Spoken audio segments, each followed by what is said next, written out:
Good evening, one and all, to what is the first round of Season 2, the oNiD X QRT Multiclass Team Cup here at the Laguna Seca circuit.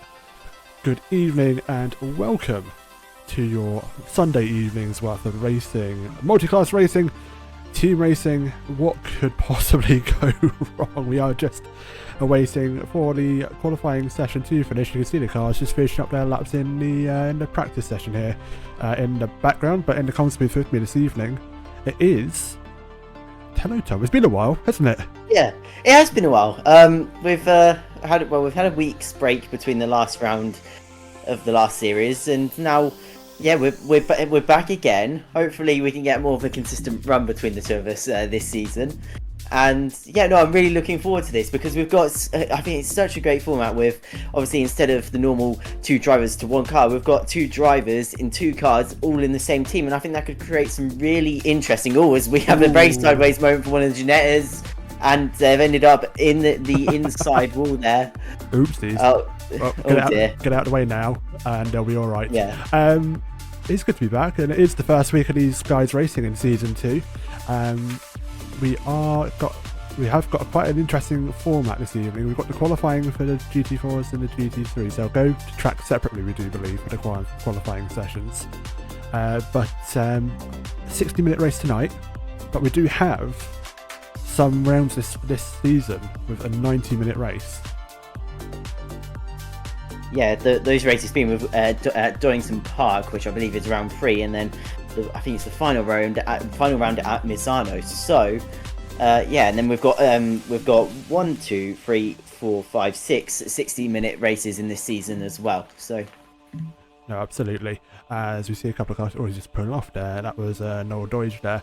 I think we are just about to come to the end of the practice session, so we will wait for cars to finish their laps. But most notably, another fun fact this season, Tom. I know you don't have many stats until we get some points on the board, but as we are now going to go qualifying. Actually, there we go. It's a good timing there. So let's jump to live images of the circuit, as everyone is now going out onto the circuit. GT3s will be first to go out onto the circuit.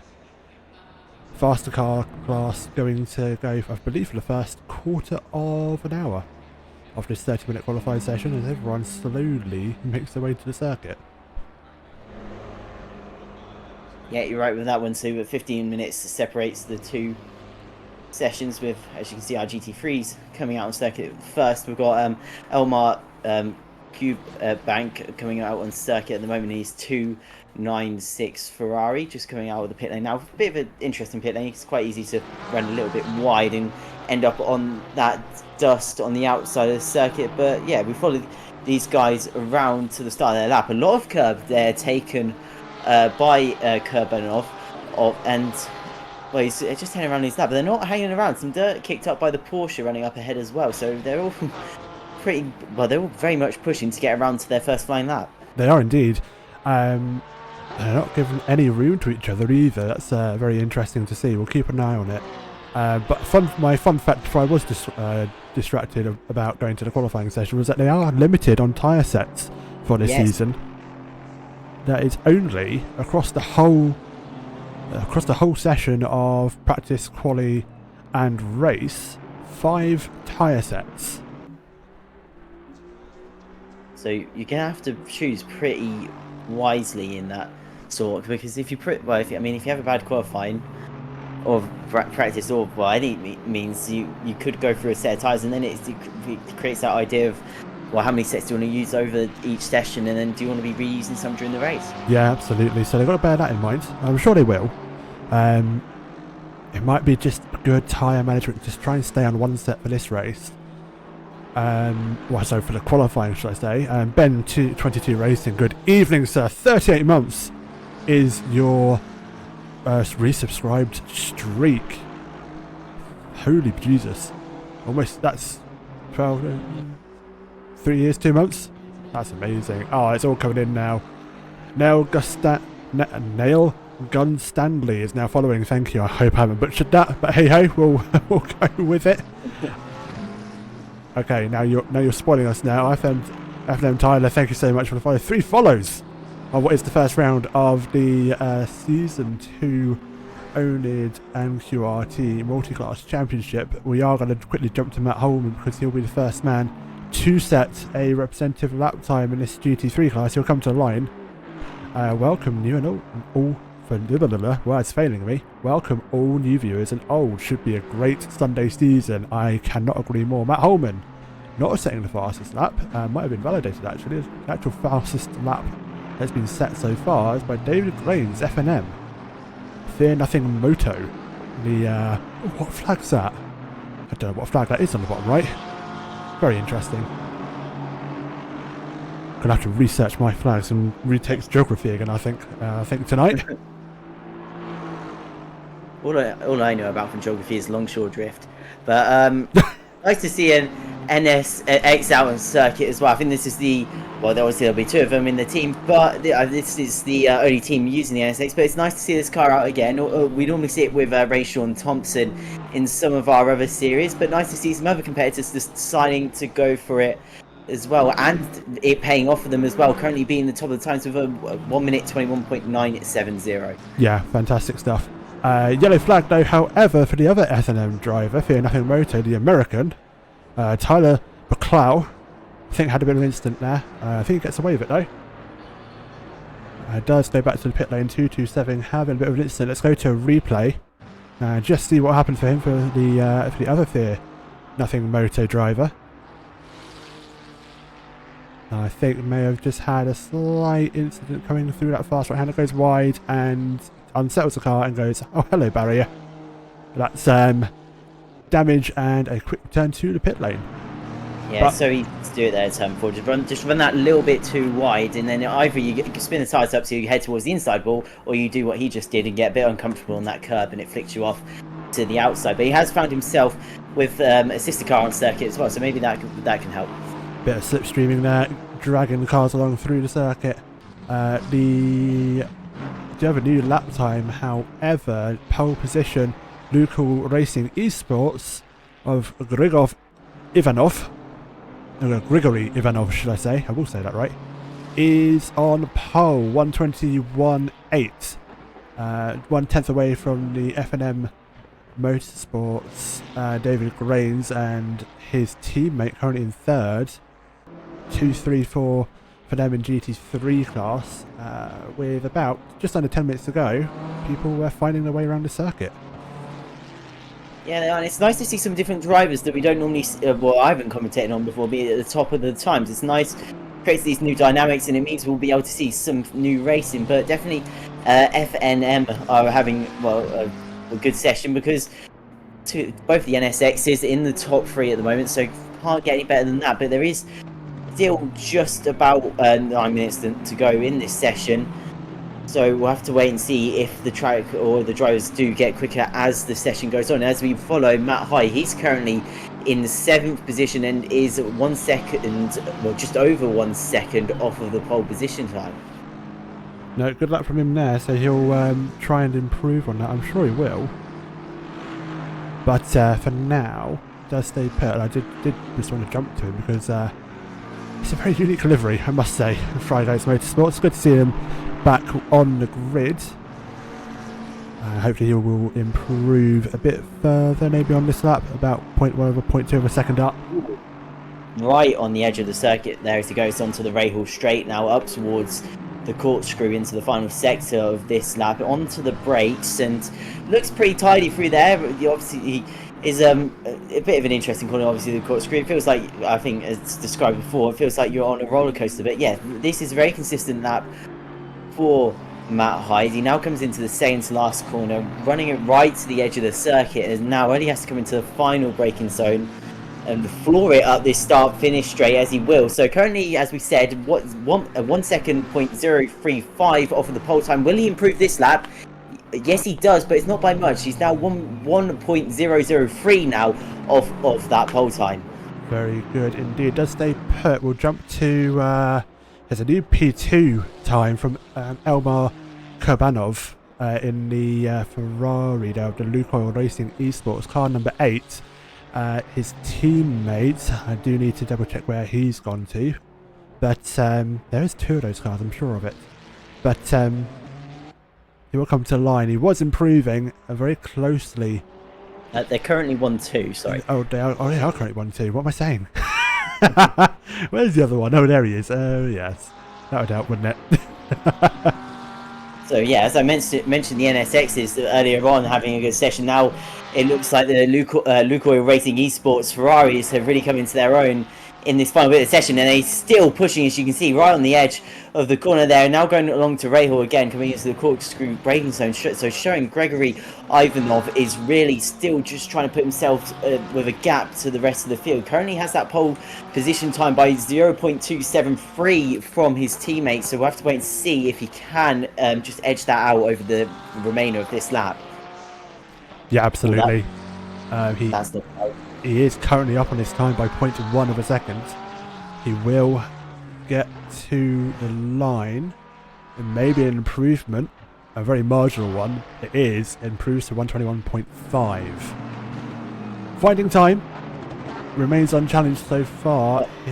It is sorry, I was going to say, we did see him go off in the second to last corner though, so I think that's where there's going to be a lot of time being found. And as we come to Elmar Kurbanov here, we will see if he can get any closer.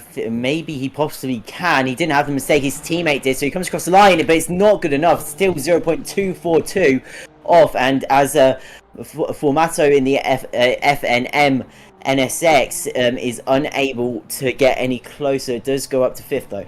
Yeah, he does, absolutely. He couldn't quite respond, but no doubt he will try and set another lap. We will go a bit further down the field. Let's see the second Fry Guys Motorsport. Christian Buckley coming across the line, improves to 11th. Excuse me. But is following the FNM car there, the McLaren, getting a bit of a tow down the main straight and possibly through the lap to find a little bit of time there. Apart from that, only 5 minutes left to go for the GT3s, and the GT4s will be getting the starting orders. Oh, and there's a car off there just by the Cooper tyre sign just before turn 4. It looked like, I don't know if that's Apex Driving. There's Hubbard, Apex Driving School. Car 36, let's see what happens with him. Goes through turn 1 and turn 2 successfully. Yeah, it's looking all stable for now, but I assume it's going to go wrong here somewhere. It is indeed. Gets a little bit of a wiggle, and the nose meets barrier, and they have a disagreement. He does remain in the pit, so I'm not sure if he's going to go back out again without. Well, he can go back out again, but he'd be risking a tyre set to use another tyre set.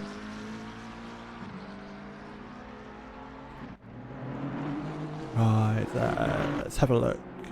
Grains, F&M up on his time, marginally up on his time, dare I say. I don't think it's going to be enough to challenge the top two of the top two Ferraris as it stands. 406 and 8, definitely securing a Team 1-2 here. Don't watch you crash, says Neo Ninja. Never, I don't know what you're talking about. Grains comes to the line, does improve marginally, not enough to get closer to Kabanov or Ivanov. No one else really improving as it stands. We do have a couple of cars a bit further down the field. Ralph Vest, Apex Driving School, familiar name from previous seasons here with oNiD, and he is back in that very green McLaren 720 Evo. Gonna be going through. It was our AMS champion in the last season we held them, and so we'll be looking for back-to-back. Well, we'll be hoping for back-to-back titles if he can, but not looking promising at the moment. Currently running in 15th. No, absolutely. He is going to improve though. He's found about half a second on this lap. He will come to the line and jump up a good few positions, I reckon.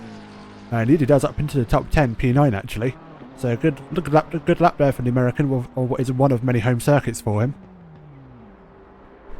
And decides to probably say, no, that's it. I think he's going to return to the pits and call it a day. Well, we did see the F&M guy. Let's talk about another American. We did see the F&M drivers quite on top of the order a few laps ago, but slipping down to 16th now is Tyler McLeod. It's improving very marginally though. It's not going to be an improvement. The only notable thing that has changed in the GT3's qualifying session is that the track condition has gone to optimum. It was on green and fast, so there is time to be found. Sadly, Tyler's not finding it. Doesn't look like he's backing off though as he comes into the braking zone for turn 1, so we'll be trying to probably find something with 1 minute and 48 seconds now to go in this session. Not much time left, and does put him under a little bit of pressure if he does want to find that time, because there's only a little bit of time on the clock left for him to find it. No, absolutely. 1.5 minutes to go of GT3 qualifying as it stands. Ivanov and Kubanov, the top two at the minute for Lukoil Racing Esports. 1 and 2 for the qualifying. The Fear Nothing Motorsport driver David Grains is holding the team in third as it stands. His teammate I say his teammate. There's actually 3 of them. I do stand corrected. There are 3 F&M drivers. Timothy Jadubal in P5. So that's why I was getting quite a little bit confused with the F&M drivers. There's actually 3 of them. There's 4 of them. Ignore me. It's been a while, folks. There are 4 F&M drivers in the GT3 class, which is wonderful to see. Murica, says Apex West, yes. The land of the free and that big eagle bird thing. I don't know. I think what's worth mentioning as well with the FNM drivers, obviously technically not in the same team, obviously because we have 2 drivers to a team, but obviously all under the same esports umbrella. So it'll be interesting to see how they all cooperate with one another. Will the McLarens be helping the NSXs in the races any way, or will the NSXs be just independent of themselves? Absolutely. Oh dear Lord. Formato, the Honda. That's a good point. Didn't realise that. I thought they were all in the McLaren. Very good. Well, that is starters orders for the GT4s, however. Because race control has called it, the GT4s have now got the green flag. And they are away. And thank you for that resubscription as well. I didn't quite see who that was. But thank you very much.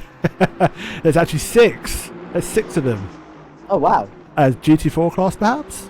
Or is there 6 GT3s?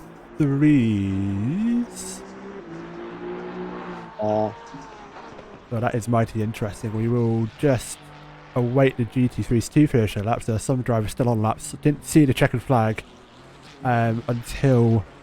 well, I didn't see the checkered flag when they came across the line, so they are on valid laps, so they can finish them.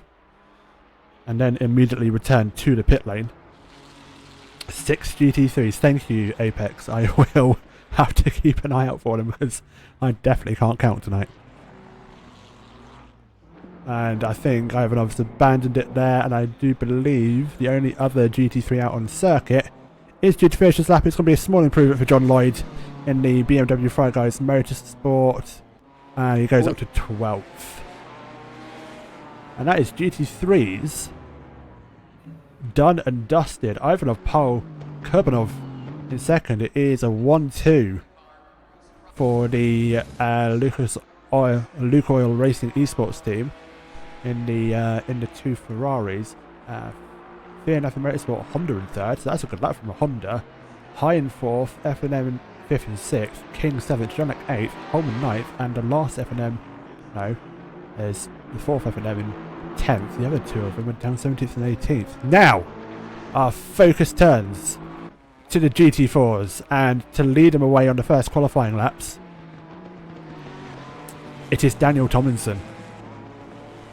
So I'd say probably from this session, last time I believe we were here was for the Xbox Series 1 of their GT4 series, and they were the time I couldn't find any qualifying times, but during the race they were setting 1:30.562. So I think that would be a decent time for the session. But I have read in some of the servers as well that some drivers have been dipping into the 1:29s. So that's where I expect these drivers to be setting their times around. Indeed, David is winning. Mark my words. Says Gypsy Pepsi, Norwegians don't lose races. I thought it was a flying fin. I'm joking. I'm sorry. A little bit wide from Daniel Tomlinson, and he's had a little bit of a scary moment going over the corkscrew. Not an area you really want to run too deep, otherwise you are across the gravel going into the next section of the corner. As Tomlinson away a bit. As he now comes out of the second to last corner to come into the final braking zone here, and now he will start his final flying lap, first flying lap of the session. That would, that would be an interesting tyre strategy if it was his final lap. But anyway, but Tomlinson comes across the line and now will set he sets first lap time, but it's obviously not been that competitive. Currently 2.4 seconds of the pole time, which has been set by Smith Adams in the Mercedes, and we have seen this in the oNiD X QRT multi-class showdown. We did see the Mercedes in that series was very, very competitive car to have, and Nathan Smith Adams is really proving my point again as he goes to the top of the times by nearly over half a second. Yeah, spot on. So he's going to be pushing that Mercedes to its limits. It's you wouldn't think it's a great car to drive, nose heavy, all the muscle at the front, power to the back, but it's quick in the right hands. It is a mighty car. 0.6 of a second off, or no, I stand corrected, 5.5 of a second.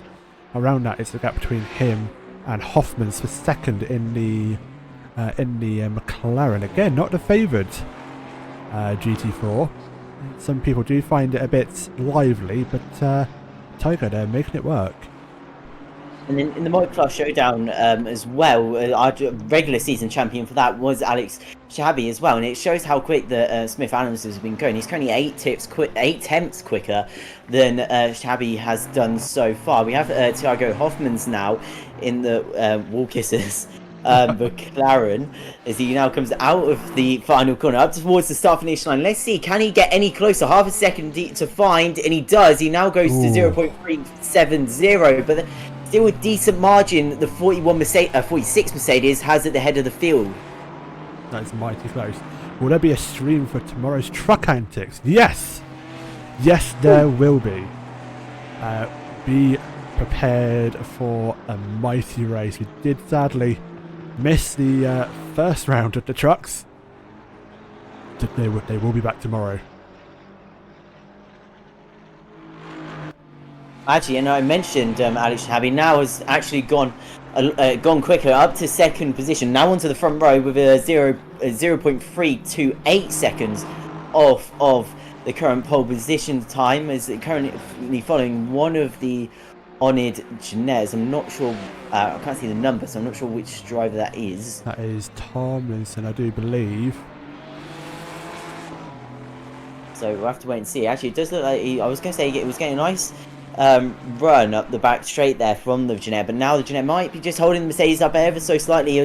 Might be finding him a little bit of traffic as Smith Adams now has to try and find his way past, and he's really getting stuck on the back end of the oNiD Racing Ginetta, and I'm surprised he hasn't dropped back a bit out of the final corner there, because it's not really too helpful for this Mercedes to have that Ginetta up ahead. And actually now he's gone into a new lap. He has decided to back off this lap as well, and as he does, Thiago Hoffmans goes fastest at 1:29.090. So my prediction of a 1:29, we could be seeing 1:28. That is a very, very close between the two. 7,000th of a second between the two cars. Hoffman goes back to the pits. He's got 8 minutes left, so he can go back out on track if he does decide to do so. He'll have plenty of time to at least get another 2 laps, and indeed, as I say that, he does. So we will keep an eye on him. Let's focus a bit further down the order. Martin Thorpe, Connexus Motorsports, again, familiar name, back with us for Season 2 in the Sunday Night League. It's a pleasure to have them back. Connexus always making a good showing here. Comes around the final turn, marginally up on his best lap time. We'll probably see him jump up to 25th overall, 4th in class. Yeah, moves himself ahead of Tomlinson, who also had a big improvement. So Martin Thorpe now in 4th, and only just behind his teammate Alex Shahabi in the 3rd. So it's the second row of Connexus cars. And it's quite interesting. Last time they went for kind of a split. Obviously they couldn't do it this time, but last time they kind of split. I think Thorpe was in a Ginetta and Alex was in this Aston Martin. So they're both in the Aston Martins this time. Shahabi needs to find another 3 attempts if he wants to challenge Hoffmans and Smith Adams at the front of this field. He comes out of the final corner now.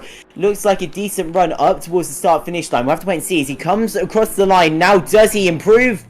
He does, but he's still not close enough to move up the field. No. He's now 0.250 off the pole time. Yeah, sadly so he will hopefully rejoin the circuit and have another crack at it. And indeed he does. He's going to head back out for what is another lap or 2 potentially.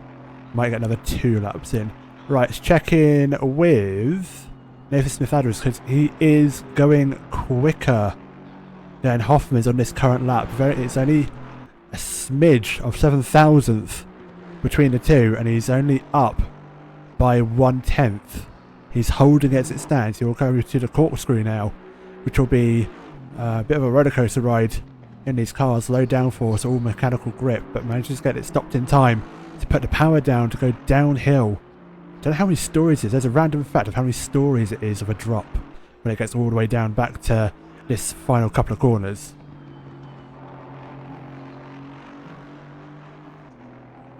Sorry, It's okay. That's very nice. And goes through the final 10, does Nathan. He's lost time, sadly. It won't be an improvement this lap. Will be able to go for another. And if he's got enough fuel, potentially another one after this one as well. And also something that's worth mentioning as well, I think out of the Baller Squad Racing drivers, Nathan Smith-Adams is the only one present. So I think that means for his team, he will be the only driver scoring points. Yeah, absolutely. So he does need to then, that does mean that he needs to try and maximise this session, because the more points he gets, it means, well, the less of a hit he's going to take from his teammate not being here. No, absolutely. He needs to do a good show. He's doing all right so far. He's up in second in class, so he's repping it for the team, as some may say. But he will no doubt try and make an improvement of it, as he is on another lap. It's not improving though, it's a thing he needs to do. We are going to quickly jump down to Ben Brown, Sherlock Automotive RS oNiD, another Racing Stronger team here, repping a very different livery from what they usually run with the blue and white. This is a very unique kind of golden yellow, black and white livery here for the other Mercedes-Benz car in the GT4 class. 3 of them being run, 1 McLaren, 4 Ginettas, 2 Astons, should I say, and the rest of Mercs. I said that completely wrong, didn't I? Yeah, I can count, folks. I can't even talk, let alone count. Anyway, let's just stick to what's happening on track. That's probably best. Ben Brown's going to come to the lines, marginally improving. It won't be enough to get 26 overall. It is enough to get 26 overall and 5th in class. So, with 4 minutes to go in this session, we've got Tiger Hoffman still at the top of the times. Then we've got Nathan Smith-Adams in second position, and then the 2 consecutive cars rounding out the top 4, and with Alex Shahabi and Martin Thorpe. And then, as we just saw, Ben Brown in the Sherlock Automotive RS oNiD Mercedes rounds out our top 5. Evening, guys, says Petter Jenlock in chat. Good evening, Petter. Welcome to the stream. 3.5 minutes to go until we get going for the first race of this season. 60 minutes worth of racing here at Laguna Seca to look forward to. Who's going to be on pole though for the GT3s? It is still extremely close between Hoffman's and Smith-Adams. 7,000th per second. However, as it stands, Nathan is on the outlap, so he's just come out the pits. So he's going to have one more crack at it. He may have just used another tyre set. So they do have 5 tyre sets for the whole session, as we mentioned, with a 60-minute race. It isn't too bad. You can get away with that. We can get away with 1 tyre set for just the race. But when we get to the 90-minute races, you may be tempted to do a tyre change to have fresh rubber for maybe 2 45-minute stints for a 90-minute race. Yeah, and it does create that whole idea. Do you want that option, or do you want track position? And we'll have to wait and see how that unfolds in the race for Nathan Smith-Adams. But it is out back on track again, trying to go a little bit quicker. But again, he's found himself behind a slower vehicle, and oh, there's someone off. That's one of the consecutive. Yeah, Alex Shahabi finding himself off there. He does rejoin, but might have just taken a bit too much of that yellow sausage curb. Another yellow flag as well. Oh, it's just Nathan slowing down and getting a bit of space. A very wide line into the final 10 with 2 minutes left on the clock. He will start what will most likely be his penultimate flying lap. And you see, he really wants that pole time, being so tactical around that final corner to make sure he got the best run he could possibly get coming on start-finish straight. We follow him now into the first braking zone, meets the apex of the corner, needs to get the car back in again for the second part, as we now head up towards turn 2. It always amazes me how so you have the famous corner names, and then there's just some corners that don't actually have any. As we now head towards turns 4, and well, just past this point, we'll be heading into the second sector of this lap, as he comes up to the Mothers, polishes, waxes and cleaners sign. And as he comes into braking zone, it's all looking pretty clean so far. Hasn't really been kicking up any dart on the edge of the circuit, and it's all looking quite nice. We follow him now into the braking zone, now coming up to the Ray Hall straight, and it's all looking very smooth so far by Nathan Smith-Adams, which I suppose is what he'll want now. Just as he sees the curb, but it leaps on the brakes, has a little bit of a screwy moment at the front end, but is able to save it, goes down the corkscrew now. and comes into the long left hand here. Can be very tricky. You can find yourself going a little bit wide here, and the good thing about this lap is for once in a while he's actually found himself in a massive amount of space on the circuit. That car ahead is only a speck, and now he comes into the final braking zone, just has to get the car turned in, and now we'll roar up towards the start finish line. It's only 0.007 to find for Nathan Smith Adams for the Baller Squad Racing. Can he find it? No, he can't. That lap, his best lap was a 1:29.097. That was a 1:1.52. Apex Wrestling chat, and it shows how prepared we are. There is a mandatory tyre change for all the races. So there will be a question of, did you save a second fresh set of rubber for what will be a pit stop, an enforced pit stop for all of our races here on season 2. We do know what we're doing, folks. Honest. And also, I'm not sure if we mentioned as well, it's split pit stops as well. So I think it's 5 minutes for the GT3s, 5 minutes for the GT4s, and it'll be around the middle part of the race as well. So a lot, compared to other championships we've ran on the Sundays, it's a lot less of a strategic freedom. It's more everyone comes in at the same time, and then when we bring in the success balance into that as well, it's going to really shake up the racing for this series. Yeah, absolutely. So we'll see what happens. There's no improvements. Tyler Hoffman seeing a checkered flag, didn't improve on his last lap. No one else is really improving. Nathan's invalid. Oh, he's definitely invalidated. So that's him all done and dusted. The only other driver that looks to be improving is Martin Thorpe. Does improve in time, does not improve, however, in position. Daniel Thompson getting very squirrely in the corkscrew as we jump to him. Was up on his times, lost time now, and will come down through the final couple of sections as he'll be the last car to see the checkered flag, but has a moment. And I feel like he's going to be invalidating that, and I believe, folks, that is that for qualifying. As he comes to the line, and indeed that is that for sure. Actually, something I want to mention as well, I'm not sure if we missed, Ben Brown moving up to fourth, up ahead of Martin Thorpe, who's now dropped to fifth position in the GT4s, so has broken up that consensus second row. Ooh. So I think what we need to do is just wait for the session to go to the grid, and then we can then do a quick grid rundown. I've missed a grid rundown. I know, it's been ages. It's been a while, isn't it? Yeah. Just waiting for the server to tick over to the race session. 1 hour worth of racing here this evening. But if you're new and you wanted to know how to get involved and what plans we have for the season, for season 2, here's your teaser.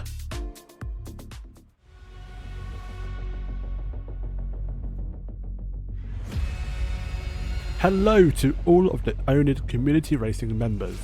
Season 1 is now almost over. 8 weeks of jam-packed racing across multiple sims has led us to one of the most successful periods of the oNiD racing community. Congratulations to all the championship winners, and thank you to all of you for your wonderful support.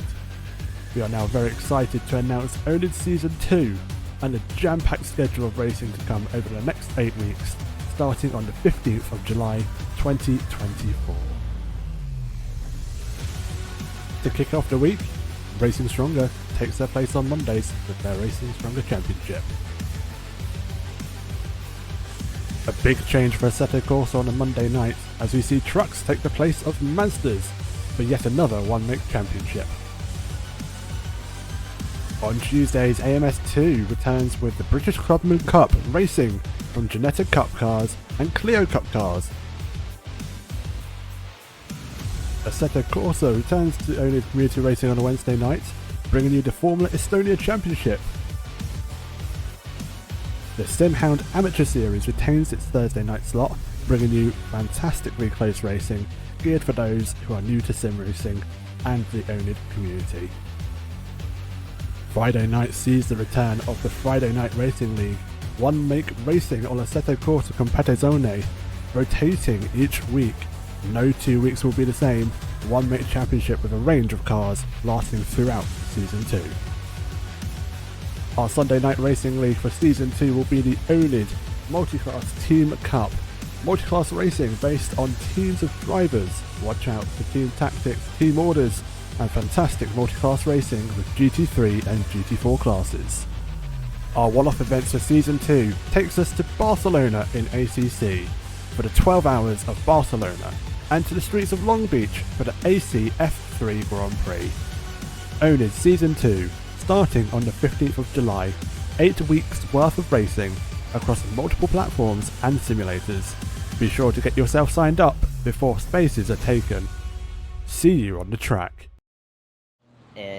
Let me know. And we are back. Sorry, no grid. We're not going to do a grid rundown. That was my fault for forgetting how long the advert is for Season 2. But hey ho, we'll go with it. We'll be fine. as we are going to go underway for the formation lap.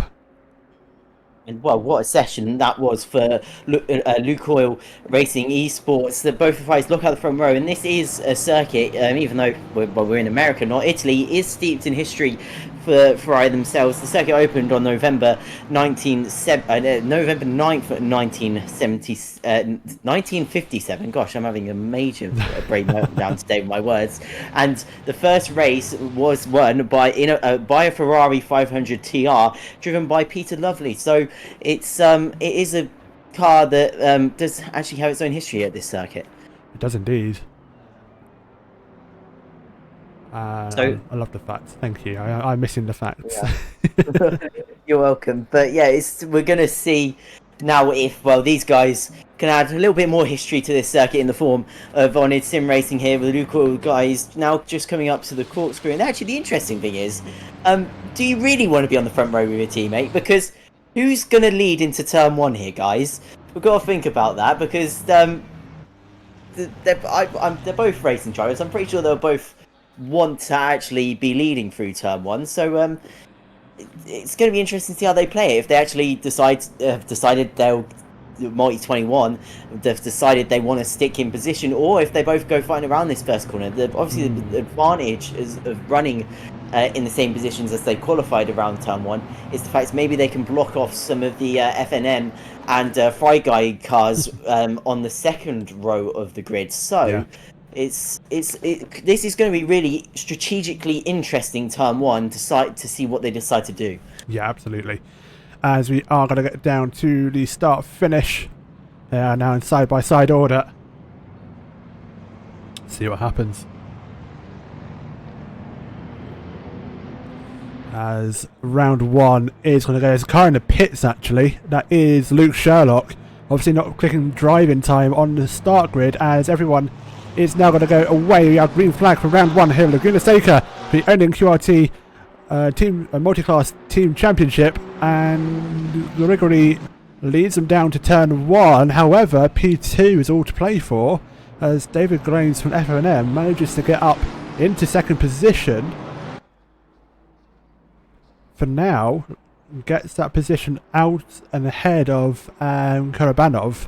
Through the middle sector they go. It looks like there's been an incident in the background. Nick Commanders of the GT4 class, there's incidents in the back of the field. We'll get back to that in due course. But Nick Commanders car 989 falling down the order, and there is a GT3 around. That is Marko Liponzenik. Hope I said that right. Has had an incident of his own and finds himself dropping down all the way down to 31st now, as things have taken a bit of a hectic start here.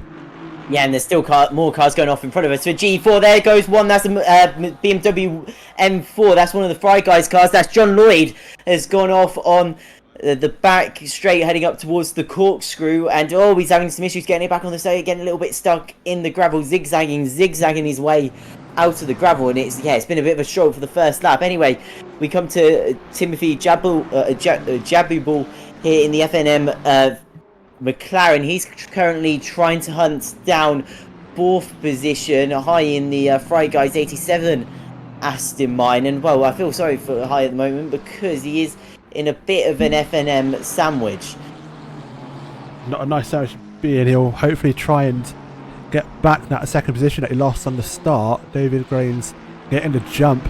All down. Car 119 has had a spin. Luke Sherlock's back in the pits again. Luke Sherlock's having an issue. There's a BMW trying to come into the pits as well. That's John Lloyd. Absolutely going in way too hot there. Or just has damage and lost control of the car. And indeed that will be his, well, can't be his mandatory because the pit window for him hasn't opened yet. So we'll have to come in again. Oh, yellow flag though for one of the F&M drivers. It is the McLaren. Thomas Angelo. The 228 McLaren F&M team driver falls a position. Might have just made a mistake there. Let's see what happened, and we'll go to a replay. Following his teammate in the Honda, that is. That was Formato. And that's too much curb on the inside.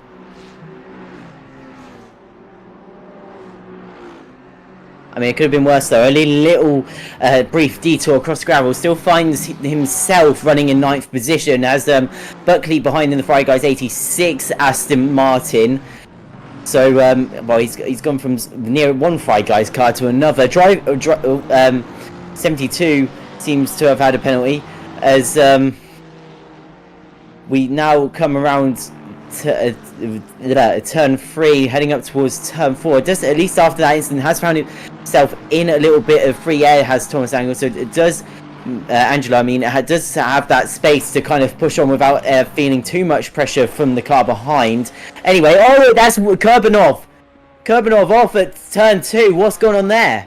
About to find out as we do jump to a replay. There's a replay that just popped up as I clicked on. Oh, I wanted to run for the replay of car 8, but oh, it was. Is that a disconnect issue?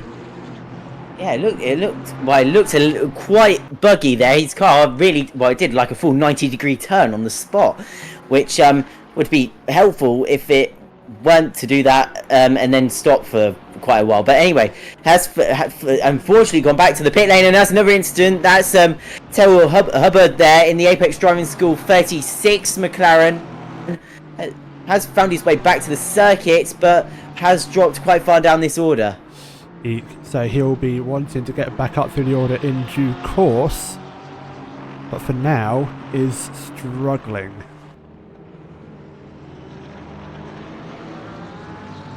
Has found himself, so I think he's running behind Nick Manders now, who's also recovering in his Porsche. And the annoying thing is they're now having to try and make their way past some of the GT4 cars as well. They've got 2 running up ahead of them. Oh, this is going to get a little bit messy. Is as the GT4s seem to have a little bit of braking, but the issue was that the McLaren's gone wide. He's on his own. Alex Shahabi's gone straight into the rear of Terrell Hubbard. Multi-class fighting, and it's wrong place, wrong time for poor Alex Shahabi there. Just it finds himself behind 2 GT3 cars, so they're really trying to push to make their way back up this field. And sadly, McLaren's gone off in front of him. We'll go to a replay just to see how that all unfolded. Through down into turn 1 he goes. I think still a little bit of that frustration from the Apex driver, and he's runs wide, and Alex was a bit of a passenger there, nowhere to go. Just maybe pushing a little bit too much, just trying to make up for that mistake earlier in the lap, and sadly he has to restart that work again, and he might even need to start again as he loses a place to one of the Ginettas there. He will make it back up, but obviously has the straight line speed and brains to get ahead, but he's struggling again as both McLaren's run wide as well. I think that Swinkles in the 164 car were also running wide, so he's now down 2 positions to 29th overall. Oh dear, oh dear, oh dear. Things are getting a little bit manic. However, there's a slow car. It's Holman. Matt Holman's going slow. Incidents happen left, right and centre, folks. We will get back to the leaders battle in a few moments, but car 51 having an issue. Let's see what happened here. Racing side by side, I believe Josh Grush for FNM. One of these 6 FNM drivers we have in this session. And is inside tap that's going to catch the eyes of the stewards. Sadly, also one of the prototypo cars just had a tiny bit of contact within that as well. And well, yeah, as she's been saying, a really messy first couple of laps. We're only just about to hit the 7-minute mark into this race, and well, it's really been people going off left, right, and centre so far. I think it's all now calmed down. Let's have a quick look at the GT4 standings. Hoffman's is currently leading the way ahead of Shahibi, 2.3 seconds. Shahibi's having to potentially defend here, whereas a GT3 in between them of Marco Lipozentic. I think I said that right, I do apologise. But Nathan Smith-Adams dropping at the start of that race down into 3rd place overall. Yeah, and well, it's interesting to see Alex Shabi running so hard as well, because obviously we saw him with that incident with the Apex Motorsports McLaren, and yeah, oh actually Apex Motorsports, sorry, that's something. Apex Driving School McLaren we saw him have the incident with, so obviously it hasn't cost him too much time, but hasn't really eat out that much of a gap to Nathan Smith-Adams, who is the car running up behind. We now run on board with him through turn 4. I have to wait and see where he's going to close up. Actually, has a little bit of a moment there. Just had to do a slight correction in the steering. Now help Alex Chabi up ahead with that. And also, I like the GT4's rear. Yeah. You can actually see the Mercedes. It's fantastic. But as we now come up towards the Rahal Straight here, Nathan Smith-Adams is still running a little bit too far back. He's kind of trying to look somewhat attacking the rear view mirrors, taking that more left-hand side line as he run up towards the corkscrew, just to maybe say a little bit of a hello to Alex Shahabi, but he's not getting close enough. But actually he's saying that now as we come into the final 2 corners here. He has closed that gap up. It's now 0.2. I believe it was 7/10 at the start of this lap, so hasn't found around half a second. So as he now runs up towards the back straight, will we see a challenge into turn 1? And can that M4, the Fry Guys M4 that's just about to pass him now, will that be able to help, give him a helping hand? Actually, I think the answer is no, as it's already past them going around turn 1, and as they enter turn 2, they've got the gaps kind of eked out a little bit, but Alex Shahabi's run wide. That's going to give an opportunity to the Mercedes. Nathan Smith-Adams is now going to try and run the car around the outside, but it's a firm no, you don't. Alex Shahabi holds on for now, but look at the Mercedes. You can't actually see its front now because it's under the rear spoiler of the Mercedes of the Aston Martin. So now we come on board with him yet again, going onto the red tunnel now, and now we start to our descent. No, our incline. I can't think of the word. Are going up the hill of the circuit, as now Nathan Smith will go around this fast left-hander, and now as we head up the Rahal Straight, will he be able to find his way through? Now goes to the right-hand side this lap.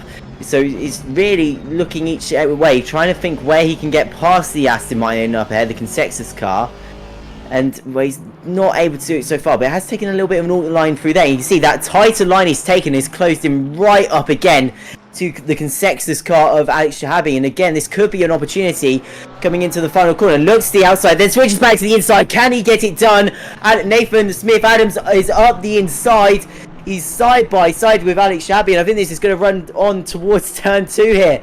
As they cross the line, nothing separates the pair of them. Well, 0.016 is what actually separates them. It's absolutely nothing. They're going to turn 2. Alex Shahabi much later on the brakes, runs it deeper into the corner. On the inside is Nathan Smith-Adams, and the Baller Squad racing car, the single one in this race, has now made his way up to 2nd position in the GT4 standings. But all this fighting has actually brought Ben Brown into this battle himself now. So can Ben Brown find his way past these two as they've just finished fighting?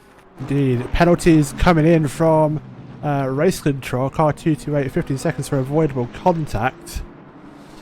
So that will see one of the GT3 runners. We'll jump to that in a second. So I think we'll have to just leave this battle for a little while as we get the right data back up again. You can see penalties lighting up the timing screen like a Christmas tree here.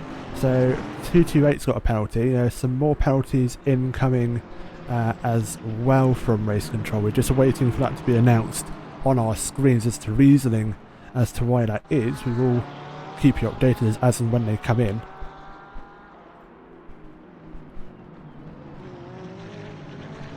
But for now, everything looks to be somewhat calming down. I say that, he says, as we focus a bit back onto the GT3, so battle for the top 10, 10th and 12th here, all fighting away for the same position. And they are relatively, sorry, is that 9th, 10th and 11th, should I say, all relatively in the same piece of track.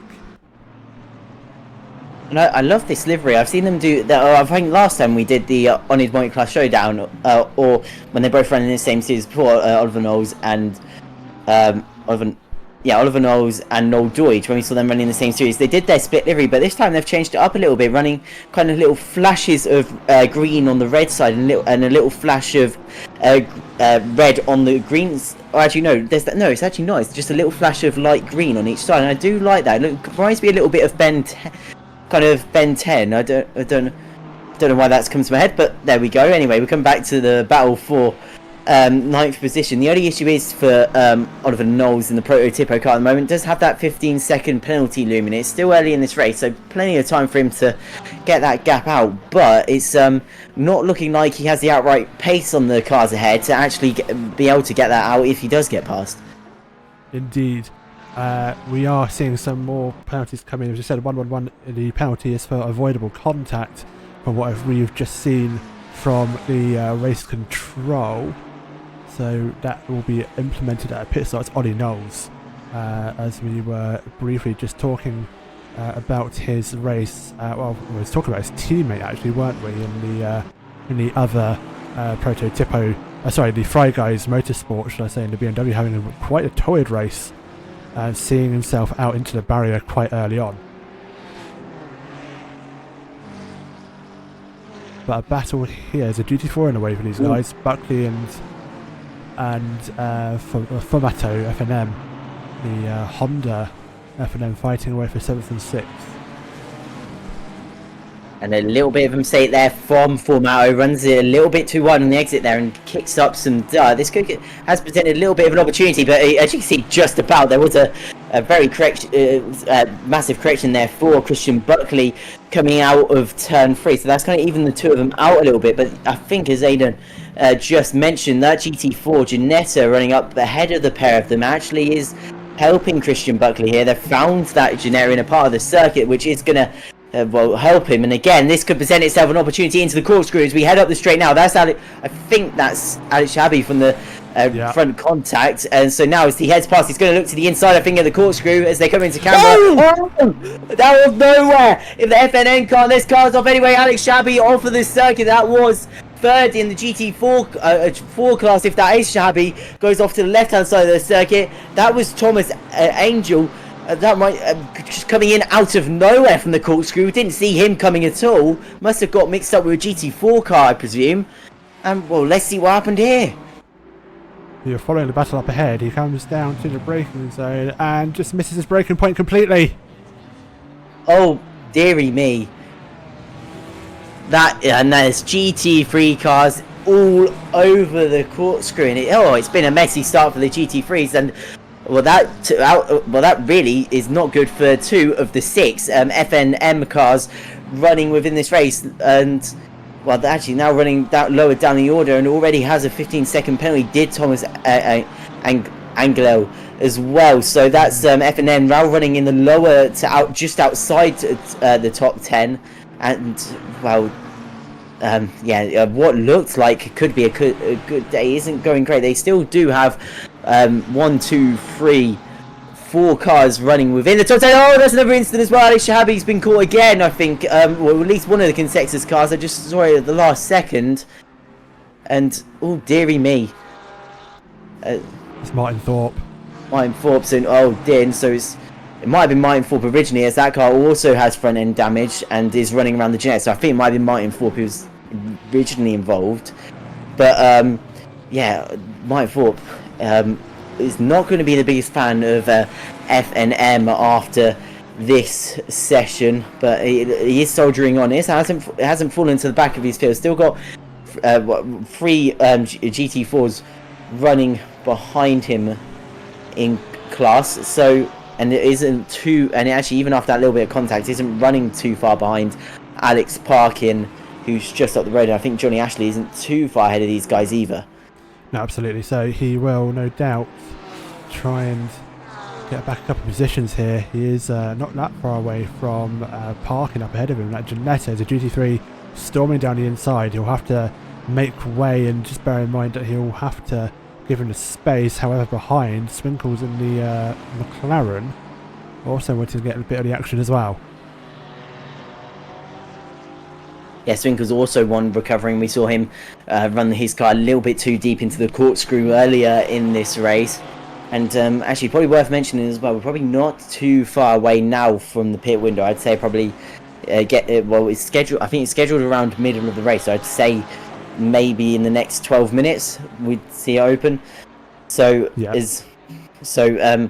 Not too far away from that now, but hopefully that will break some people up and will lower the amount of incidents we've seen so far. But some nice recovery driving so far from Martin Forbes. He's running right up behind Alex Parkin and he's closing that gap, but a lot better on the brakes into there is the McLaren. After outbraking it itself originally, it seems to have mastered the corkscrew now, but actually it looks to a short well on the exit. Oh my goodness, Martin Forbes has such an amazing run through there, through the rainy curve, and really was so close going into the rear of Alex Parkin, and Alex Parkin makes a mistake coming out of the second last corner, and well, Forbes to the outside, turns in. Oh my goodness, they probably, I mean, if there wasn't contact, that must have been absolutely millimeters between the pair of them. You probably couldn't put an amp between them. And well, that is that's not good for Terrell Hubbard either. Another incident as he's just, I assume he's had a run a little bit wide out of turn 3 and has found that inside barrier by the famous Cooper Tyres bridge. Yeah, it does continue on, but it does. It hasn't been great. No, it hasn't. Not in the slightest. Does. Oh, so let's see what happened with Tutu. There's an instant up ahead actually. Buckley and had coming together. That's a big crash there for Christian Buckley, and Tyler McLeod. FNM was involved. Oh dearie me! So FNM are really, after such a promising session, it's really not gone to plan. Is it? Going to the inside goes Christian Buckley. Yeah, see what happens. He runs a little bit wide, does the McLaren. Now side by side. And I don't think the 2 into 1 goes here, and he doesn't. Yeah.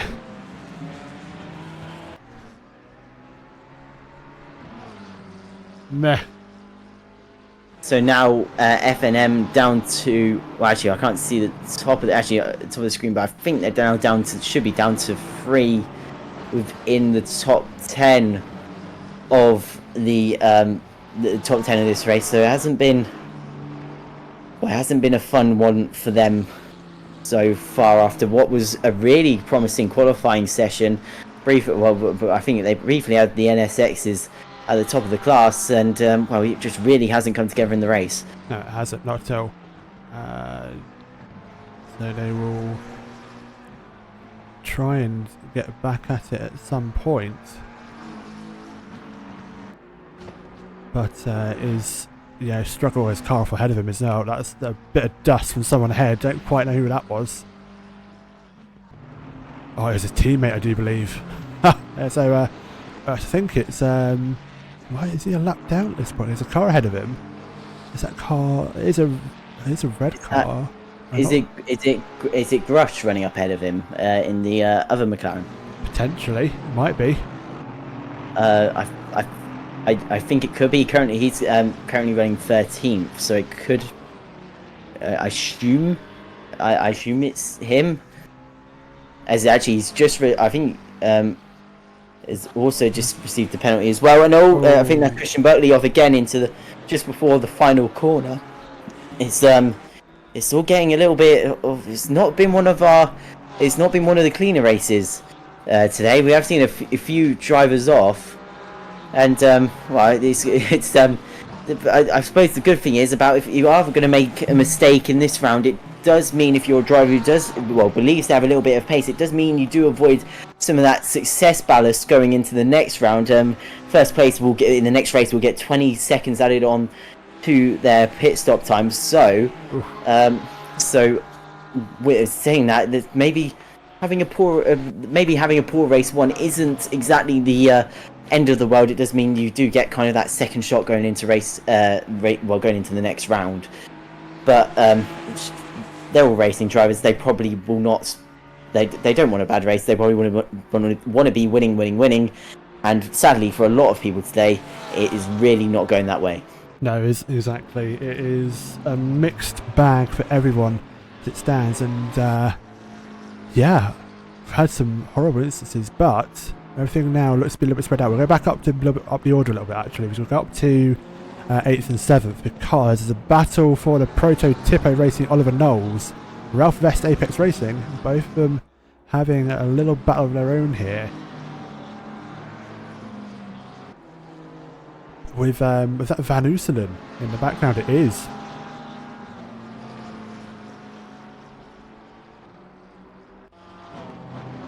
Oh, we lost you, Tom. You still there? Oh no, I'm still here. I was just thinking it's nice to see Wilbert Van Ooselen in the Fry Guys BMW M4. I think it's been I don't know, it could be my mind playing tricks with me, but I think it's been a while since I've seen him on a Sunday. So nice to see him back and having a decent run here as well for the Fry Guys Motorsport / oNiD car. Is it's nice to see him having a decent run, and also will inherit 8th position if he can stay within that 15-second mark, which he seems to be doing very well at the moment. So, and it actually is applying pressure to Oliver Knowles, who is actually, this is a little bit of a nice little battle going on for P7 at the moment, and we'll have to wait and see what happens. Oliver Knowles going from the attack to the attacking there is doesn't look like Van Ooselen gets a decent run out of the final corner. So Oliver Knowles in the prototypical car comes across the start-finish line, 0.332 off the car ahead, and has 6 attempts back to Van Ooselen behind, who comes in like a rocket ship as he comes into the braking zone and just about gets the car stopped for the corner as they now head up towards turn 3. And he's actually brought his gap down ever so quite a bit here, just around these first couple of corners of the lap. Now riding on board with Ralph Vest at the head of this queue, has a bit of understeer coming out of the corner there. You can see the car was just wanting to go straight. Indeed it was. I pressed the wrong button there because I wanted to go on board with Van Ooselen just to see what his point of view was like. Let's try that again. There we go. I wasn't meant to do that. But no, still a good point to go on board with him. Obviously, we saw that moment where he, as I said, had that understeer, and it didn't look particularly nice to drive that McLaren. As we now come into the corkscrew, you see into the brain zones. He's so much better onto.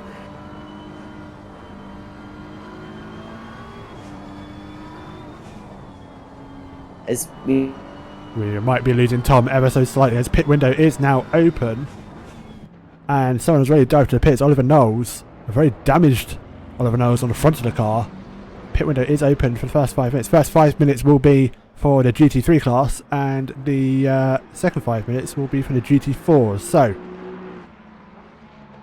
the cars will now come into the pits. They're mandatory pit stop with a tyre change. Now it'll be telling who's used the tyre set to one too many to see if they do go on to a bit of old rubber and see if they are any slower than their previous pace. So we'll keep an eye open for that. But everyone now, there's actually quite a good time with Ollie Knowles there, coming to the pit entry just as the pit window opened. I think he was quite chuffed with that.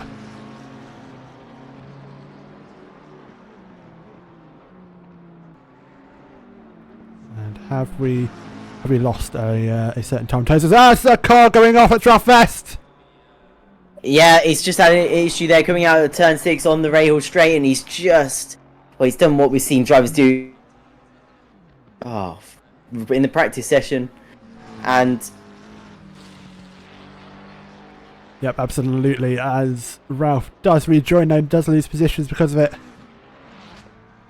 And we'll continue, but further down the order, contact between... No, it's not contact between Ollie Knowles, that is just Ollie Knowles leaving the pit lane. It's triggered the yellow flag.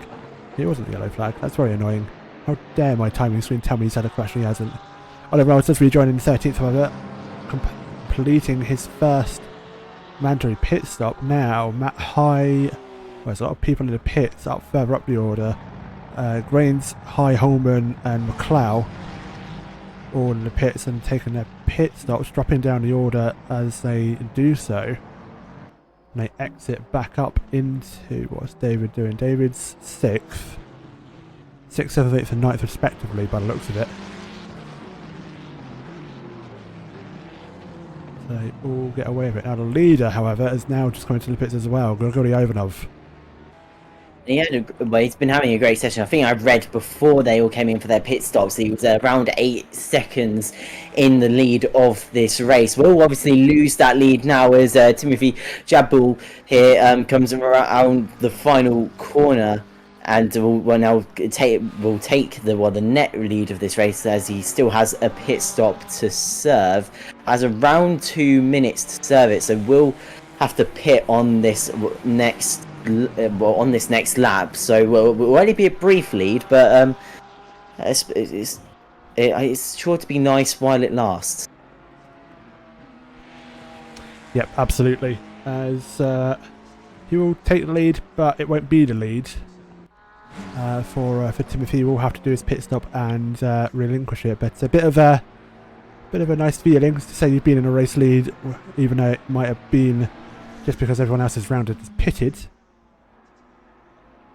But everyone, we're basically just got to wait for everyone to finish off their laps and finish off their pit stops, should I say, and then get their laps back on the board. We can see what's what. Yeah, so he's only he's the only driver I think. Well, no, he's the only driver I think in GT3 now who hasn't actually come in for their first stop, because we've got Van Uzenen, McLeod, and King also in the pit lane, and then finally the McLaren does make its way into the pit lane with a minute left of the GT3 pit window, so going a lot later than everybody else. And we'll find his pit, and there it is. So he indeed does go into his pit box, and that should easily give Ivanov the lead back again. Yeah, well, as long as he can make it around the next lap. He's got some of the GT4 cars running up ahead of him. I think that might have been Tom. It's Tom. Actually, is it Tom? No. Yeah, no. I'm trying to think. Where is? Oh, actually, this Mercedes has dropped down the order. Has, I think. Oh, actually, no. It's running on pit stop, so it's a bit mixed up. So I was getting a bit confused with the GT4s. Obviously, they haven't come in yet. So Grigory Ivanov will continue on into the lead of this race. Indeed. Race control message, 2, 3, 1 and 12 get a warning, contact with GT4. So we're obviously seeing the GT3s now really getting stuck in. We already have seen them lap the GT4 class on multiple occasions, but race control now picking up and making some warnings for those cars who are potentially just taking it a bit too much and maybe pushing their luck with getting past some of those slower class cars. So we need to be careful, because if they get too many warnings, the stewards may give them a penalty for just being a bit too frisky with the slower class cars. So now the GT4 window has opened. So we have one of our first drivers in. I can see Ben Brown has entered the pit lane. So I think before he was just running about third in class. So so he'll drop down the field now. Johnny Ashley also into the pit lane, and there I think that was Swinkles potentially just also going into the pit lane as well. So that's the teammate of the current race leader Thiago Hoffmans, who is under actually a bit of pressure from Alex Shahabi here. Yeah. As they're getting lapped by some of the GT3s. This could actually come into be a little bit helpful if the GT3 creates a little bit of space that the Aston Martin can follow its way past. It hasn't actually created that space so far. They come up to a rainy curve here, and it's still not, well, I think the GT3's actually got a little bit away from the Aston Martin, and now being overtaken around the outside isn't so helpful into that fast final corner. And actually Shahabi's gone for that split strategy compared to Thiago Hoffmann's, who will continue on while the Consexus Motorsports 55 car has decided to come in for its stop of mandatory tyres. Has indeed, and that's the lead. And that is it, and that is the lead for the GT4 class as well. Hoffmann's will take the lead of the GT4 class, but as said, when pit stops are all said and done, he will be back down the order. There is, however, stop-go has now been cleared, but Smith Adams, what has been a very impressive qualifying, has just turned into a bit of a torrid race for him. I believe he was speeding in the pit lane.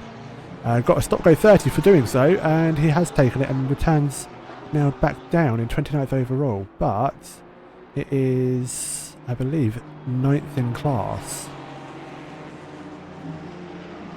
I'm only theorising. You can definitely prove me wrong, but he did. I don't know if we missed it or if I'm forgetting something, but he did seem to be running not at the top of the class when he was being lapped a few laps ago when I was trying to work out where he was. So I'm not sure if maybe did he go in too early and that's why he's got the 32nd. Maybe when during the GT3s. I could be wrong.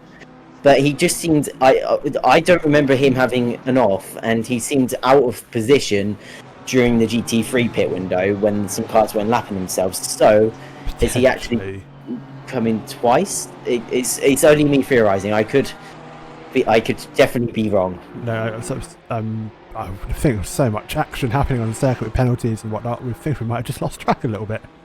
As the lead GT4 does come into the pits, Tyler Hoffmann's coming to take his mandatory, that will give Shahibi. Will it give the lead back to Shahibi?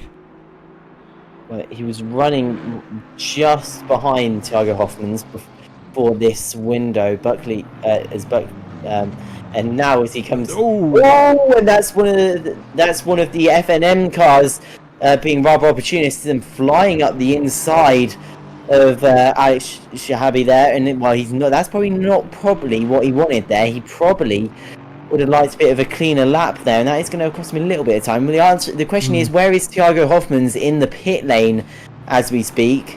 Is Shahabi now comes out of the final corner as well. I'm not sure if the time screen's updated. I'm not sure if he's second, because I'm pretty sure that's Ben. Is that Ben Brown running up ahead of him?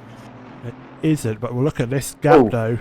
We're going to go down into the first turn, and it looks like Hoffmann's may have the inside line for the turn. Where is Shahibi going through? They're going to be side by side on exit. And because he's got that little bit faster run out of the racing circuit there, Shahabi has now taken the race lead in the GT4s, but Thiago Hoffmann is not letting him have it without a fight. He is right stuck to the rear of Alex Shahabi. It's one of those drivers I would say, from what I remember from a couple of seasons back, does struggle a little bit in qualifying, but when it comes to racing, he really does have amazing race pace in this Aston Martin. It really seems to suit him extremely well, and again, it's proven that with him now up to the lead of the class, and the racing stronger Aston Martin now separates himself and second place, so that has opened up the gap a little bit more. So this is looking like a great first race for the oNiD X QRT Showdown regular season champion, and let's see if he can get the win here, and then if he can keep it consistent to the end of the season to maybe be another oNiD X QRT champion. We shall see. There is, however, another penalty. There are more penalties incoming. Car 86 has got a 5-second penalty for avoidable contact, so he's already done his pit stop, so the time will now be added to the end of his race. So, whatever Christian Buckley, car number 86, is, he has a very big gap to Neat Commanders behind. A yellow flag, it's an F&M driver, Tyler McLeod. What has happened here to Tyler? He's managed to get back on circuit. It does so in a safe manner. Let's see what happened. Oh, his GT4 is involved as well. It goes off track to avoid some cars. Oh, it's contact between GT4s. Oh! And he's the innocent bystander in that, just completely unaware that there was a sideways Ginetta coming up towards his rear panel. And Tony McLeod, that is rather unfortunate. It has been able to continue on running in 15th position now, so it hasn't fallen too far back within his field, but unfortunate. It was car number 10. Who was that? That was Alex Parkin. Let's just go and see from his point of view what happened. I believe he was potentially had a little bit of a nudge. It's a blue flag. So it's 2 blue flag cars. That's Adams trying to get past the Janetta, and the 2 didn't go into 1. So I've only just realised the advertisement on the rear wing of that car,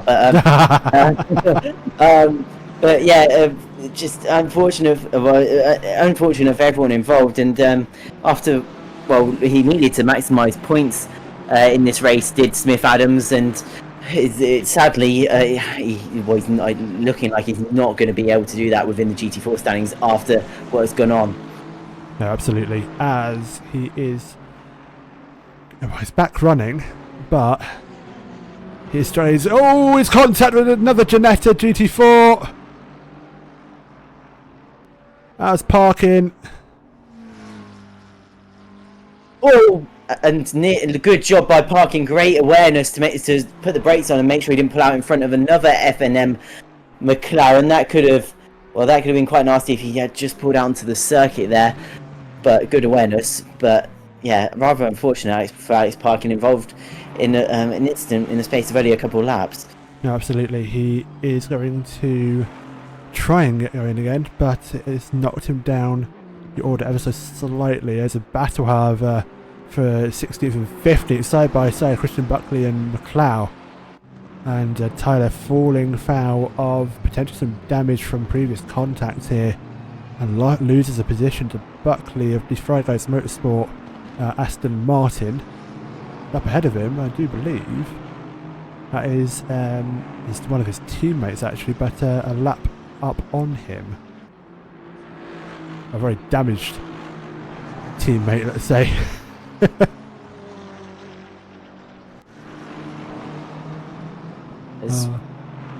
Well, it's a nice, I mean, even with the damaged car, I suppose it's a nice photo opportunity with them both running together if they'd like one, but I'm not sure after what's going on they will, as the one up ahead just has it touches the gravel a little bit there. No, indeed. Just looking up and down the field, everything's now relatively spread out quite a lot actually. There's not really many real battles happening on circuit. We'll jump up to yes, again, another F&M driver up in Honda. Honda's repping really good here tonight with being up into 9th position. Normally not a very favoured GT3 car, but is making it work for himself is Michael. So he's getting it all sorted. I've got some more penalties coming in. We have seen a couple of pop-ups down the bottom right, but Race Control will officially announce them in a few moments' time. But people getting penalties again now. You have to bear in mind, folks, as we mentioned, you can get a penalty now and don't take another pit stop. It will be added to the end of your race. So, the gaps are looking interesting. Buckley, 5 seconds, but McLeod's also got 5 seconds, 15th and 16th, so they'll null and void each other out unless they get another penalty at some point.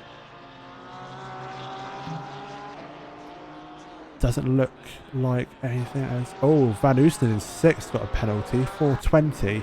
It's got 5 seconds. Behind him, about 3.3 seconds, is Matt Holman. So Matt's going to get a free position out of that with just under 20 minutes to go. Still, I say just 20 minutes. It's still a while yet. Pit window is now officially closed, so everyone has taken their pit stops. So no one will fall foul of those pesky penalties for not taking a pit stop. Not by alliteration there. Yeah, no, it was very good. Yeah, it was very good, wasn't it? Oh dear, I am so sorry. Oh gosh, and someone else's sorry. Matt Holman has just gone a little bit wide out of turn 6 there, going onto the Rahal Straight as we gathered it back up, so it could have been worse, but actually then it runs maybe a little bit too deep into the corkscrew, but he's just about got it going again. But actually Matt Holman, I think it's probably one of our good case studies here. He's been very consistent in this race, and I think it's paid off for him, running now up in 7th position, and not a bad. It won't be. I don't think it's a bad result indeed. No, absolutely. 5th position. Sorry, which position? 7th position. Yeah, Did I say said 5th. You said 5th. I might have said 5th. My head. I don't know what's happening today. My head's going a bit all over the place. It's all good. I do have some more penalties coming in, as we are just looking at what effect that would have with potential cars and how close they are. I don't think anything that's due to come through the pipeline is going to affect the standings. 227 though, however, falling foul of some lapping instances. That's the McLeod penalty that we now know of. Petr Genelek said for a brief moment was coming into the pit lane. Maybe some contact between the GT4s sent him towards the pit lane is my guess, maybe. But actually the GT4s are quite far back. Maybe it's maybe he gets a little bit of a tank slapper coming out the seconds last corner, just goes a little bit wide, and yeah. Yep, there you go. There's your answer. Yeah, it just crosses the pit line, re-entering the circuit. Luckily, he doesn't fall back behind the GT4s, so that could have been a bit worse, having to try and make his way past the traffic again, but is actually made his way back onto the clean bit of the circuit, and as you can see, is really kind of in no man's land at the moment. No, the GT4s are, well, he's leaving them in the distance behind, and in the GT3 up the road, from certain angles, it's a bit hard to see because it's. Oh, we might have just briefly. Sorry, I just finished that. It had already gone out of shot. But saying that, he's now catching one of the oNiD GT4 Jeanets. Indeed he is, so he's making up time, which is good to see. However, he's not going to be very pleased with the fact that he made a mistake there on his last lap, but he does, happy to report, as we've just seen now, does successfully take that corner without giving that sausage curb a bit of a good whack.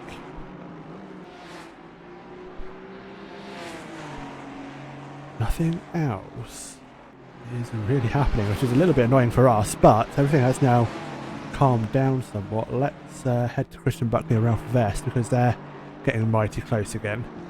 Only about 0.8 of a second between. Oh, not even that now. It's closing big time, because I think did Apex Racing just run wide there? It kicked up a lot. As you said, kicked up a lot of dust, and actually well, it's not going to have great tyres now, and it's really put Christian Buckley all over the rear of Ralph Vest. I'm champion from the oNiD GT3 World Cup, Ralph Vest, so he's a quick driver, but running it currently in 14th today, and just made a little bit of a mistake there, but has been able to just about fend off Christian Buckley for these corners. Now as we come through Rainy, he's still holding off the Fry Guy's car, and he's doing a good job of it so far. Was there a little bit of contact on the brakes there? I think the Apex car is going to run wide here. It does. I think there was a little bit of contact under the brakes there, Aiden. I think Christian Buckley just went straight into the rear of Ralph Vest, and he doesn't feel bad about it, because he's just driven straight on through on the straight. My eyes could be wrong, but I'm pretty sure how wide the McLaren run there, and the sudden stop of the Aston Martin coming into the braking zone. I'm reasonably confident they both just had a little bit of a touch. Indeed. Who else has also had a bit of an incident as well? Just to jump back down up the order a little bit, should I say, is Thomas Angelo getting very twitchy there. Has come off track, but gets away with it. I think it might have just been a bit of a tank slapper, but it did show briefly the yellow flag there. We'll jump back down to Christian Buckley and Ralph Vest now, because they are still reasonably close together. Behind him in that BMW, I do believe that's a car that's a lap down.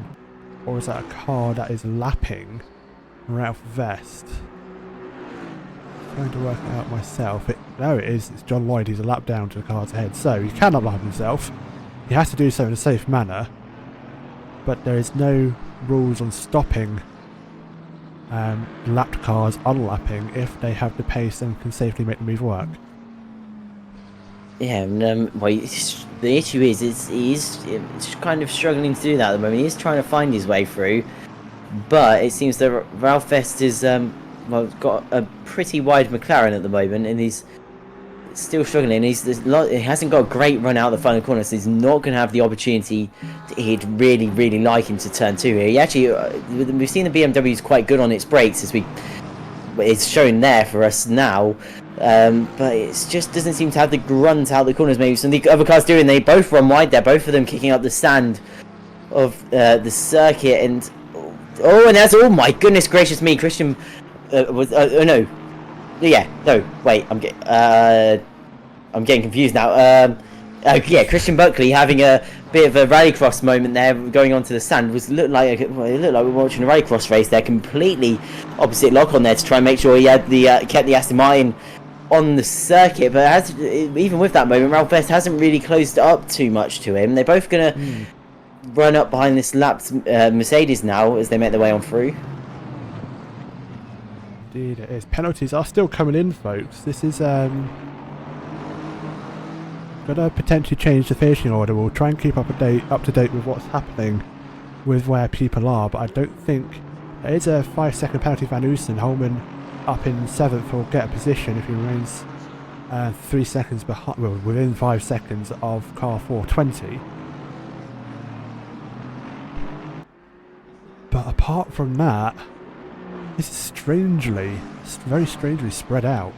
Yeah, well, I think that's been because obviously early in the race we saw a lot of the field up and down the order have their own separate crashes, and they all came in quite a flurry. So I think we've got a lot of people probably running out of position, but maybe surrounded around drivers that may potentially be similar racing level to them. So I think that's kind of been the issue, that they're not really gaining on the car ahead because they're kind of also with people who are trying to recover.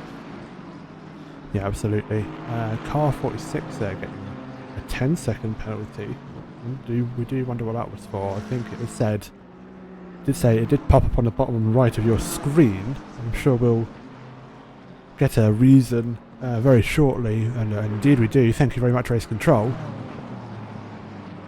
Causing a collision. There's a lot of people. They're being generic, aren't Race Control being causing collisions? I don't think they can give much more of a reason in that short explanation box, but a lot of people falling foul to getting a bit too close to each other, and this little battle here for unlapping is still unfolding. But apart from that, we will just do a quick rundown. Just over 10 minutes to go. Ivanov leading the way. What has been a very dominant race. 35 laps down so far with 10 minutes to go. Your leader for the GT3 class, as we try and get the right graphics up for you, just to show the GT3 standings. There we go. The issue is that these guys would have come out of this round with some decent haul of points, but because of the earlier connection issue. I think only one car. Well, I haven't seen the other car running since the connection issue, so I think that this could be gone from a good team scoring weekend to just one car. Yeah, absolutely. So we'll apologies. We'll see what happens. The only driver that hasn't made a pit stop and has remained in the pits is Elmar Kabanov. I do believe that was the other. Luke Oil Racing. I think he had the connection issues, didn't he, earlier on in the race? I think he's sat there since the connection issue as well. I think he's just sat in the pit lane, so it's registered and at the end of this one. So yeah, what could have been a 1-2. I mean, it's not. It's sniff. You can't complain about a win, but. To the chance of potentially them having 1-2 being really cruelly probably snatched away, because it didn't look like any fault of his own. It looked like it was just, as we've said previously, just connection. So it's a bit gutting for these guys, because it really seems like they've got a team that has a really good pace. Yeah, absolutely. Hopefully see him back next week. Where are we next week though? Tom, do tell, because I definitely should have checked this beforehand where we are going to be next week. Well, next week we find ourselves at Zolder, another one of our 60-minute rounds, and well, that will be our last one before we go to our first 90-minute round of the series, where we go to round 3, Donington, which will be one of our one of our two 90-minute races. So. So Zolder, should be good, and I think a lot of drivers, well, as I was about to say, a lot of drivers looking to recover. Yes, and Josh Rush of the McLaren GT3 there for the F&M team, having issued, dropped down to 16th. Now let's see what happened to car 535 as we go to a replay.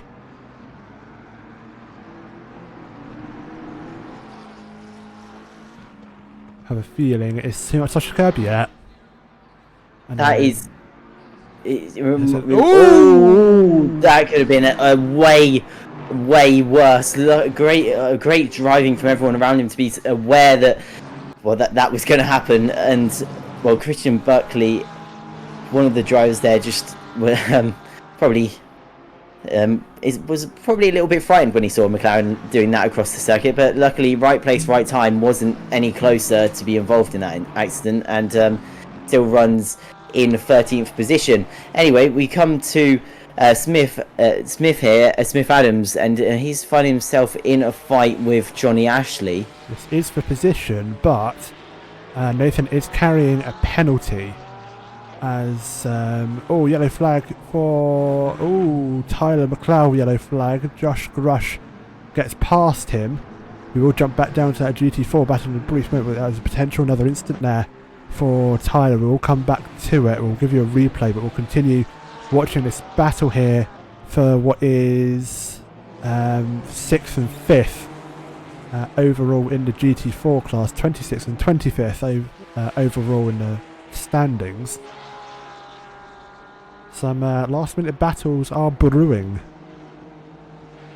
Yeah, only 6 minutes 16 seconds to go in this race, and well, this could be an opportunity here. Heading up towards turn 5, going to the outside goes Smith Adams, but is unable to do it. Tries to go for the switch, but McLaren of Johnny Ashley sits on the apex of the corner. Now we're into turn 6. That would be a brave move. We've seen a lot of drivers strolling around here just with one car, so let alone two. That would be a nightmare as they now go down the back Rahal straight. The Mercedes has dropped back a little bit. We come into the braking zone now, and the Mercedes go to the inside. That is a dive on the hub. Ashley's turned in. Ashley's hit him, and they both continue on. Ashley continues on ahead of Smith Adams, and Adams falls back maybe a little bit too late of a dive bomb there, and has I would say has seen the cost of it. But actually now going through the rainy curves is right up behind Ashley again, and this battle commences. They come around the final corner and they head on to the start finish straight. Ashley's made a mistake. That's going to give an opportunity to Smith Adams and Ashley coming across the line. Nothing separates them. And well, now the poor Ferrari earning up behind is going to get a bit stuck between them. He's made it 3 wide. Nearly the Ferrari goes through. Ashley tries to follow the Ferrari around the outside. Ashley's still there, just about. Smith Adams is holding on as well, and Adams holds on to the position. Great racing from the pair of these guys, as now we head around towards turn 3 and turn 4 now, coming into the second sector of this lap. And well, can he bring anything back? Is he stronger into these braking zones? We head up towards turn 5 here as we start our incline up the circuit. Can Ashley find his way through? I think he's dropped just a little bit back. It would take a dive bomb that Smith Adams tried a couple of laps ago. Indeed, we are just going to go back to this battle between the F&M drivers. There was notarized contact between the two as Josh Rush and McLeod have changed positions. The GT4 potentially causing it to happen. Up the inside is the McLaren going to go on the other McLaren. They are, and a bit of a door bang. Oh, it's more of a door bang. That was a push. Yeah, that was well, that reminds me of it's a bit like Gordon Shedden and Matt Neal at Alton Park. It's a bit awkward as they've both come together there, and well, they both can continue on with 3 minutes 40 seconds to go in this race. But Yeah, as you said, that was a bit more than a door bang. Bit of a love tap that was, wasn't it? Yes, it was indeed. Right, penalties. We're just looking up and down the field, really, just trying to figure out where the penalties are because of people being quite in close proximity with each other. Christian Buckley's picked up a 5-second penalty, so Ralph Vest behind him, who's about 3.3 seconds, will gain that position. So he's pretty much going to be 14th position or worse. I think he'll just about hang on to 14th. Actually, no, he will hang on to 14th because 15th, I think, is actually a lap down to him. So that is fine. A bit of a battle going on ahead between one of the FNN cars and one of the Apex driving school cars. Just trying to figure out who that is. I can't quite tell on my timing screen because they're so close together. I can't actually click on them, which is very annoying. It is who is that? That is someone. I can tell you it's someone, but I don't think it's position. Oh, Christian Buckley gets raced sideways. He's just about kept it on the circuit through the rainy curve. It's so easy if you go a little bit wide there to find yourself going on a safari adventure across the desert on the outside of the circuit. But it's Christian Buckley's kept it on and is still just about keeping ahead of, I think that's Ralph Vest.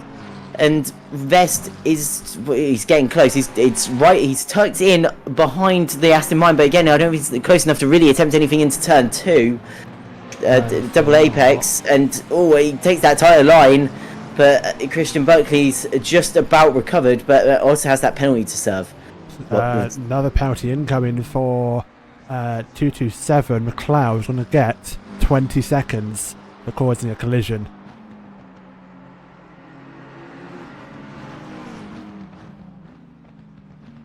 Oh, we stand corrected. That's actually been updated just to 10 seconds. It did look like 20 for a minute, but Race Control have updated their opinion. It's 10 seconds. Oh, he's gone slow low. So he just he's giving a place back to his teammate, I think.